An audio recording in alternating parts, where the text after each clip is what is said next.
Hi everyone, Quilting with Harriet here. There's been some chatter on Pro Stitch or Posse lately of how to quilt a design that goes from left to right and right to left. In my opinion, in my experience, it doesn't work very well. My thread shreds when I go from right to left, so I kind of figured out a way how to make the design just go in one direction. So I'm going to take you along and hopefully I can show you on my Pro Stitcher simulator exactly how I created the pattern so that it would stitch left to right, stop at the end of the line, let me cut my thread, and resume to do the next row left to right again. It's a little more time consuming, but in my thoughts, I don't have to rip out shredded thread and restart again. So let me show you the quilt that I have behind me here. If you can see, this is the pattern called Modern Ripples from Wasatch Quilting. And my lines are all going, the way I set them up, they're all going from left to right. So when it stops at the end, I clip my thread and I bring it back to the other side and I let it go again. I love the way this looks on the quilt, and I've always steered away from patterns that would stitch like that. But now that I've got it figured out, maybe I'll be a little more brave and do some more straight lines and some more wiggly lines. So let me share my screen and we will go over to Pro Stitcher Simulator, and there we go. So there's my Pro Stitcher simulator, and I chose the Modern Ripples by Wasatch, and the pattern is, let me see if I can get rid of this screen.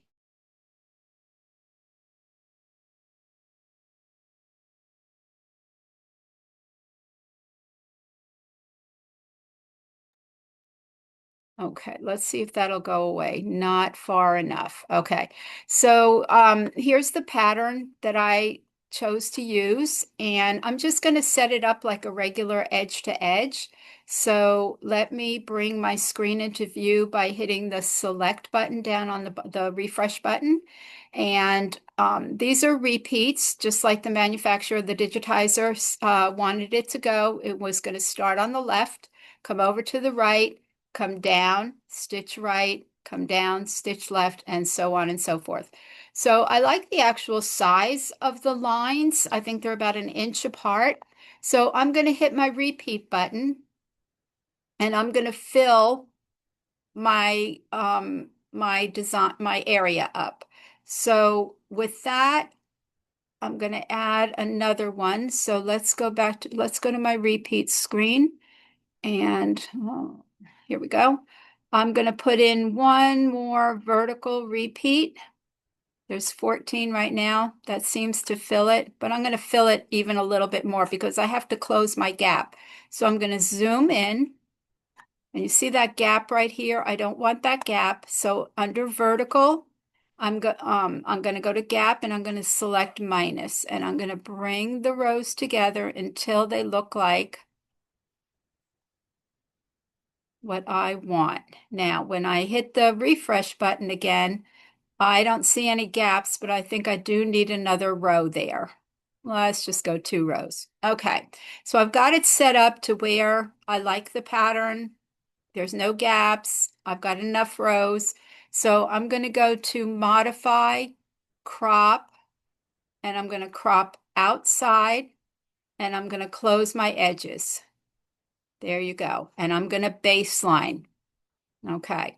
So, like I said, I don't want this to go left to right, come down, go right to left, go down, left to right, right to left.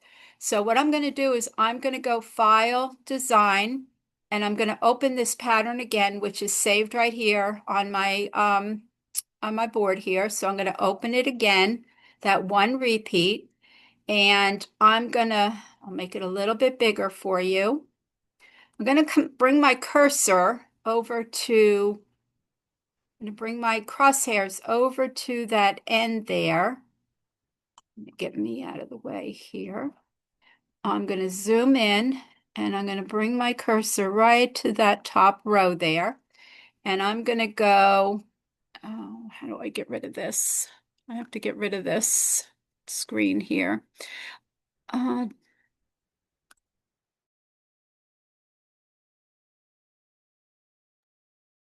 I'm going to go Pro Stitcher, New Start End, and I'm going to say Stop Auto. Okay, now I'm going to zoom back out so you can see what I'm doing here. And I'm going to go Modify, Crop, and this time I'm going to go Crop Start End and watch everything else go away. Now I have one row. So now what I want to do is I want to go back to my repeat screen. Now this is the one selected. The one that I set up already is grayed out. So I want to add one more vertical row. So now I have two. And what I'm going to do is I'm going to pan my screen, move my screen. Whoops. I'm going to take my pattern and I'm going to put it on top. Let's go up to the very top. I want to put it at the top. Move it up top here.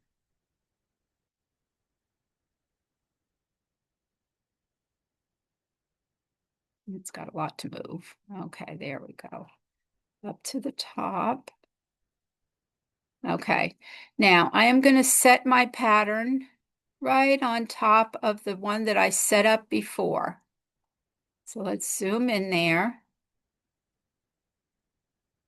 Can you see the one underneath? I'm going to put it right on top. Okay, now the second row is too far away.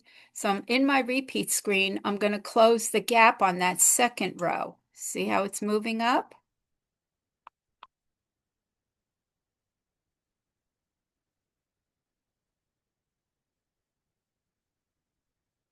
Look at that. Perfect. Okay. Now I need to fill my area with the new pattern. So I'm going to go up to my workspace and I'm going to select the first pattern that's behind it. And I'm going to say File, Close, Selected. So that back pattern is no longer there. Now I'm going to hit the select, make sure select is on. I'm going to select my new pattern and I'm going to go into the repeat screen and I'm going to say fill. Now again, I need to add some more repeats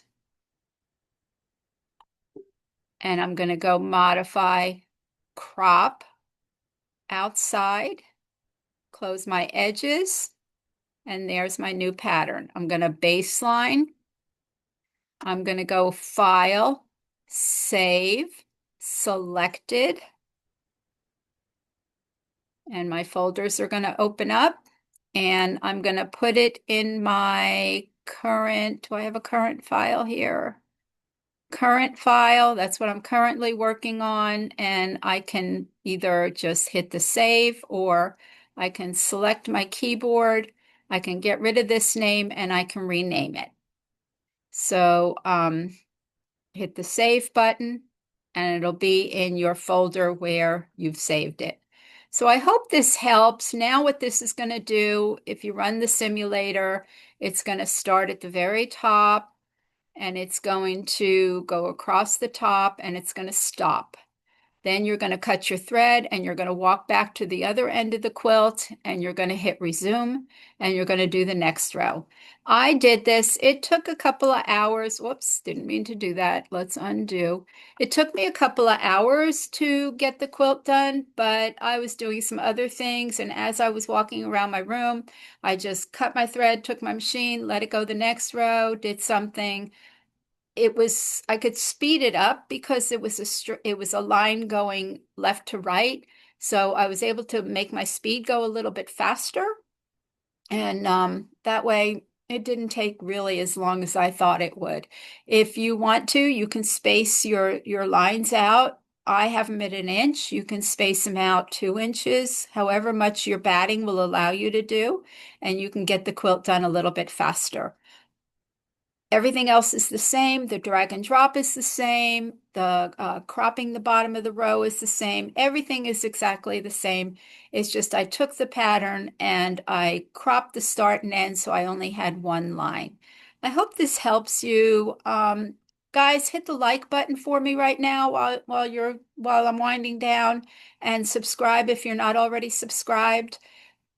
I hope this helps to create a new pattern and crop the start and end so you're only going in one direction. Let me know in the comments if you need any more information, and also let me know if this helped you.